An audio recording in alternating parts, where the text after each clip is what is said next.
बच्चों, अब हम नवा पाठ लाख का घर पढ़ेंगे। भीमसेन का शरीर बल और अर्जुन की युद्ध कुशलता देखकर दुर्योधन की जलन दिन पर दिन बढ़ती ही गई। वह ऐसे उपाय सोचने लगा कि जिससे पांडवों का नाश हो सके।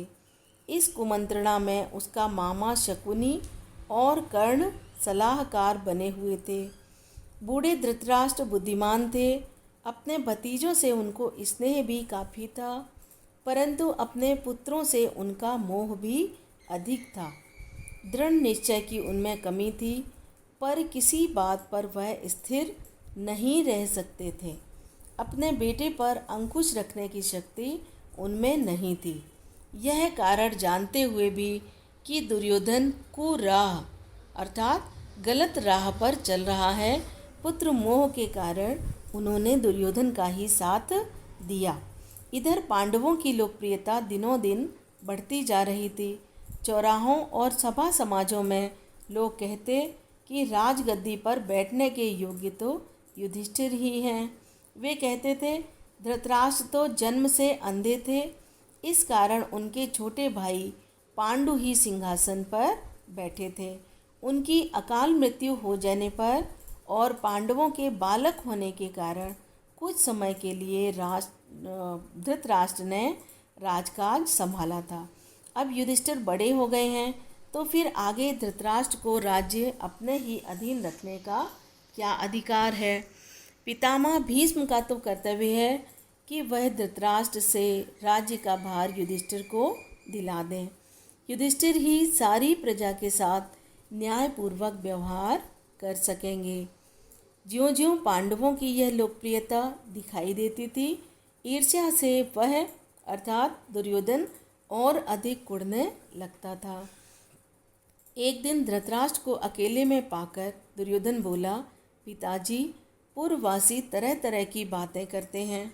जन्म से दिखाई न देने के कारण आप बड़े होते हुए भी राज्य से वंचित ही रह गए।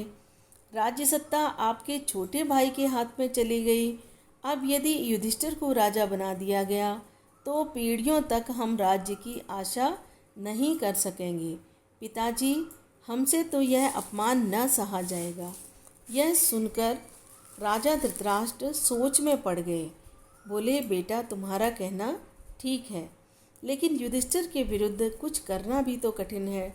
युधिष्ठिर धर्मानुसार चलता है, सबसे समान स्नेह करता है, अपने पिता के समान ही गुणवान है। इस कारण प्रजाजन भी उसे बहुत चाहते हैं। यह सुनकर दुर्योधन बोला, पिताजी, आपको और कुछ नहीं करना है, सिर्फ पांडवों को किसी न किसी बहाने वारणावत के मेले में भेज दीजिए। मैं आपको विश्वास दिलाता हूँ, इतनी सी बात से हमारा कुछ भी बिगाड़ नहीं होगा।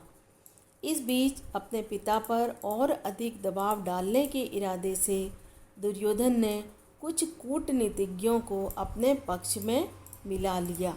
कूटनीतिज्ञ यानी जो राजनीति कूटनीति जानते हैं, ऐसे दरबारी और मंत्रियों को जो हर तरह से नीतियां जानते हैं कि किस तरह से राज्य अपने हाथ में रखना है। तो ऐसे लोगों से मिलकर ये बारी बारी से धृतराष्ट्र के पास जाकर पांडवों के विरुद्ध उन्हें उकसाने लगे। इनमें कर्णिक नाम का एक ब्राह्मण मुख्य था, जो शकुनी का मंत्री था। उसने धृतराष्ट्र को राजनीतिक चालों का भेद बताते हुए अपने अनेक उदाहरणों एवं प्रमाणों से अपनी दलीलों की पुष्टि की। अंत में बोला, राजन, जो ऐश्वर्यवान है वही संसार में श्रेष्ठ माना जाता है। यह बात ठीक है कि पांडव आपके भतीजे हैं, परंतु वे बड़े शक्ति संपन्न भी हैं। इस कारण अभी से चौकन्ने हो जाइए। आप पांडुपुत्रों से अपनी रक्षा कर लीजिए, वरना पीछे पछताइएगा। कार्णिक की बातों पर धृतराष्ट्र विचार कर रहे थे कि दुर्योधन ने आकर कहा, पिताजी, आप अगर किसी तरह से पांडवों को समझाकर वारणावत भेज दें तो नगर और राज्य पर हमारा शासन पक्का हो जाएगा। फिर पांडव बड़ी खुशी से लौट सकते हैं और हमें उनसे कोई खतरा नहीं रहेगा। दुर्योधन और उनके साथी धृतराष्ट्र को रात दिन इसी तरह पांडवों के विरुद्ध कुछ न कुछ कहते सुनाते रहते और उन पर अपना दबाव डालते रहते थे। आखिर धृतराष्ट्र कमज़ोर पड़ गए और उनको लाचार होकर अपने बेटे की सलाह माननी पड़ी। दुर्योधन के पृष्ठपोषकों ने वारणावत की सुंदरता और खूबियों के बारे में पांडवों को बहुत ललचाया। कहा कि वारणावत में एक भारी मेला होने वाला है जिसकी शोभा देखते ही बनेगी। उनकी बातें सुनकर खुद पांडवों को भी वारणावत जाने की उत्सुकता हुई। यहाँ तक कि उन्होंने स्वयं आकर धृतराष्ट्र से वहाँ जाने की अनुमति मांगी। धृतराष्ट्र की अनुमति पाकर पांडव बड़े खुश हुए और भीष्म आदि से विदा लेकर माता कुंती के साथ वारणावत के लिए रवाना हो गए। पांडवों के चले जाने की खबर पाकर दुर्योधन की खुशी की तो सीमा न रही, अर्थात वह बहुत अधिक खुश हुआ। वह अपने दोनों साथियों कर्ण एवं शकुनि के साथ बैठकर पांडवों तथा कुंती का काम तमाम करने का उपाय सोचने लगा। उसने अपने मंत्री पुरोचन को बुलाकर गुप्त रूप से सलाह दी और एक योजना बनाई। पुरोचन ने यह सारा काम पूर्ण सफलता के साथ पूरा करने का वचन दिया और तुरंत वारणावत के लिए रवाना हो गया। एक शीघ्रगामी रथ पर बैठकर पुरोचन पांडवों से बहुत पहले वारणावत जा पहुंचा।